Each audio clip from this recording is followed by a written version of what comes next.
Millions of Americans could soon see an extra $200 in their Social Security checks. Not next year, not someday, but possibly within months.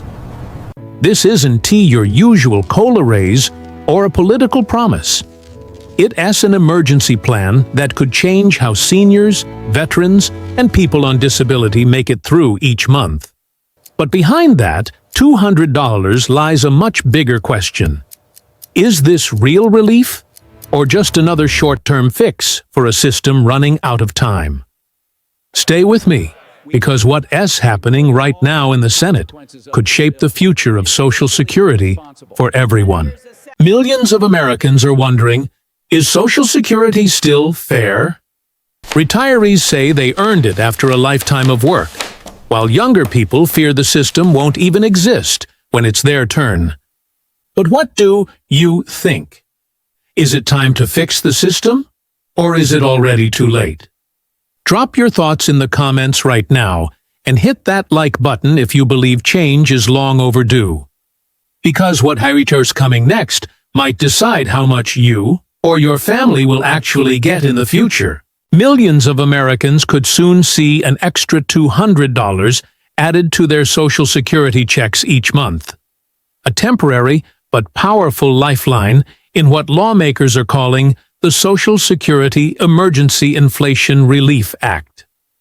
Introduced by Senators Elizabeth Warren, Chuck Schumer, and Ron Wyden, this proposal aims to provide a 6-month boost for seniors, veterans, and people on disability who are struggling with record living costs. The senators argue that the recent 2.8% COLA increase, about $56 more a month for most retirees, barely scratches the surface of what's needed when groceries, rent, and medical expenses keep climbing. Supporters say this emergency payment could help nearly 71 million Americans bridge the gap between stagnant benefits and rising prices, giving them the breathing room they desperately need. Critics, however, warn that unless Congress finds a funding source, the extra $200 could strain the already fragile Social Security Trust Fund. Still, lawmakers pushing for the bill insist that real people can wait for long-term fixes when everyday costs are already unbearable. This proposal isn't just about numbers on a check. It's about dignity, security, and whether Washington is ready to act before inflation steals another month of comfort from those who earned it. Millions of Americans know that it's not just about getting a check. It's about whether that check still stretches to cover what it used to.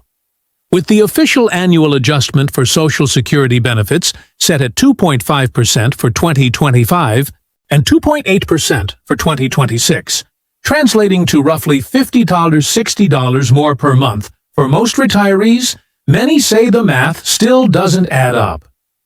Recent data show that while headline inflation has cooled, costs for essentials like food, housing, and healthcare continue to climb, putting fixed-income households under growing pressure.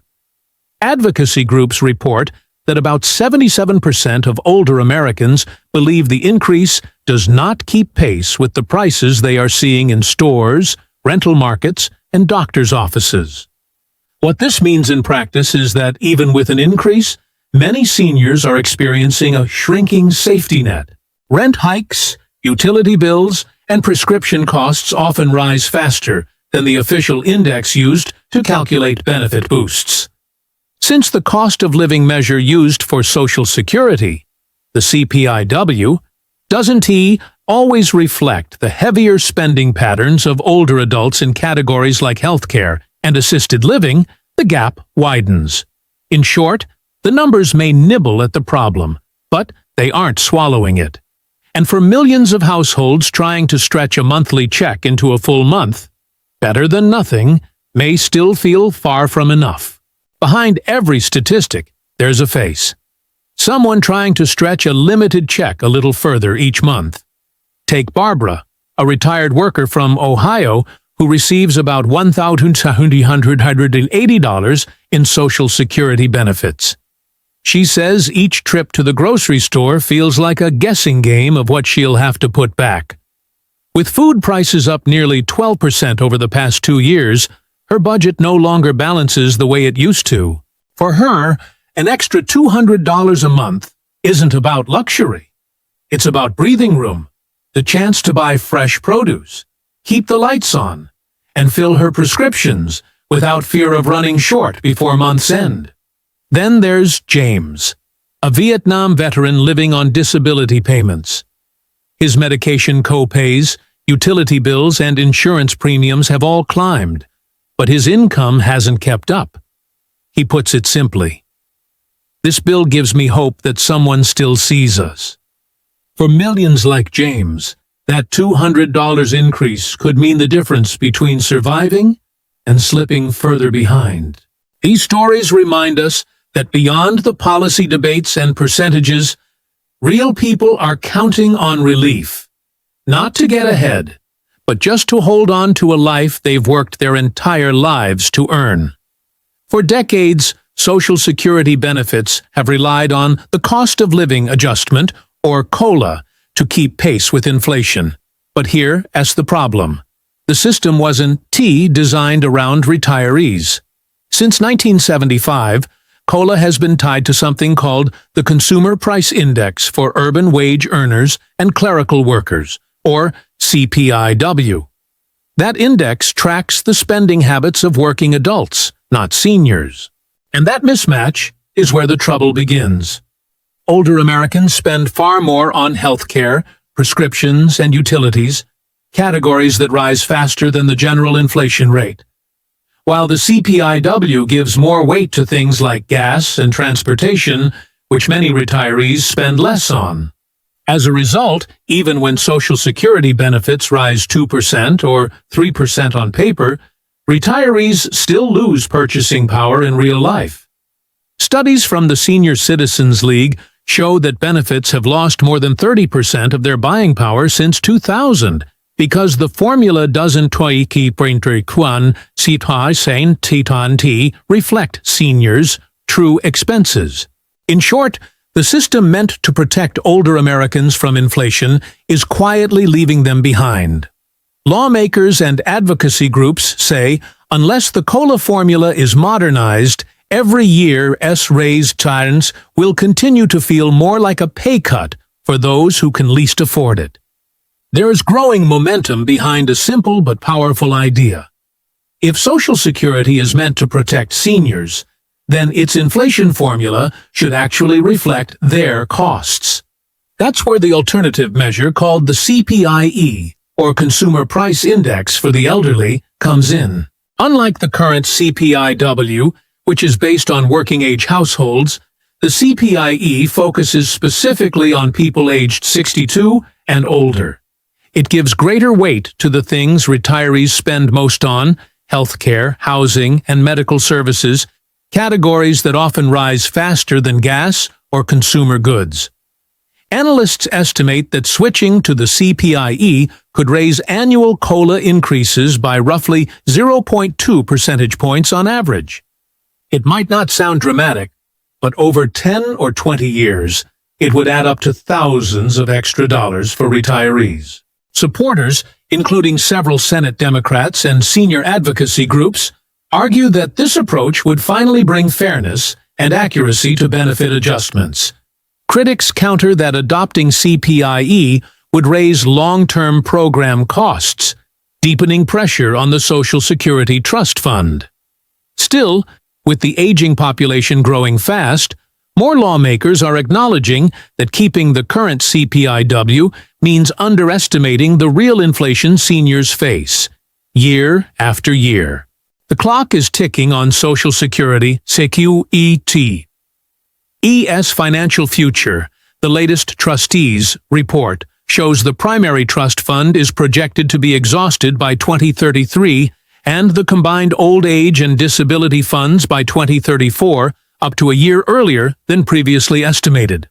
Once those reserves are gone, benefits would automatically drop to roughly 77% of scheduled payments for the old age fund and about 81% for the combined fund unless Congress acts. What's driving the crunch? Demographic shifts are shrinking the worker-to-beneficiary ratio. Payroll tax revenues are failing to keep pace with rising costs. And legislative changes passed this year have added nearly $200 billion to the program's shortfall. At the same time, policy proposals to shore up the system, like placing trust fund assets in higher-yield investments or increasing payroll taxes, are meeting political resistance, even though analysts say delaying reform only makes the rest harder. In simple terms, if nothing changes, millions of Americans who have counted on full benefits may face steep cuts, or be forced to accept that Congress will raise taxes or reduce benefits to keep the program afloat. The question isn't whether reform is needed, it's how and when. And that decision will shape retirement security for generations. The fight over Social Security is lighting up the political map like never before. This isn't a quiet, bureaucratic tweak. It's a major election game-changer. On one side, Democratic leaders are hammering home that defending benefits for seniors isn't just policy, it's personal. They pitch increasing the benefit by $200 a month as the kind of immediate relief older Americans deserve. On the other side, many Republicans are warning that ballooning benefit costs and expanding eligibility risk the fiscal future of the system and could require tough choices to balance the budget. With the next election cycle looming, both parties are using Social Security as a messaging weapon.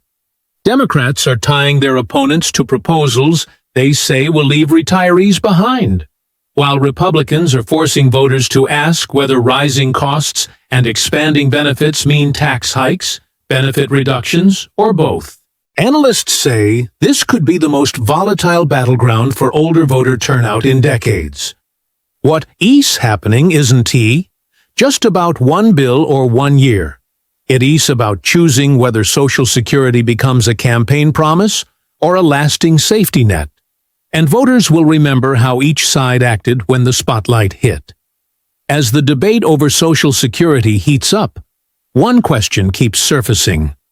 What does fairness really look like for the generations who've built and now depend on this program? For millions of retirees, fairness means stability, knowing that after decades of paying in, their benefits will be enough to live on. But for younger workers, fairness also means sustainability, making sure the system will still exist when it's their turn to retire. That's the crossroads we're standing at today. Recent reports show that without reform, Social Security's trust fund could be depleted within the next decade, triggering automatic benefit cuts of nearly 25%. Lawmakers are deeply divided over solutions. Some propose raising the payroll tax cap so higher earners contribute more, while others argue for gradually increasing the retirement age to reflect longer lifespans. Meanwhile, advocates are pushing for a stronger safety net that accounts for modern realities, higher healthcare costs, rent pressures, and longer retirements. In the end, this isn't just an accounting issue, it's a moral one. The debate over fairness and the future of Social Security will define how America values its aging population. Whether we treat retirement as a reward for a lifetime of work, or as a privilege that's slowly slipping away.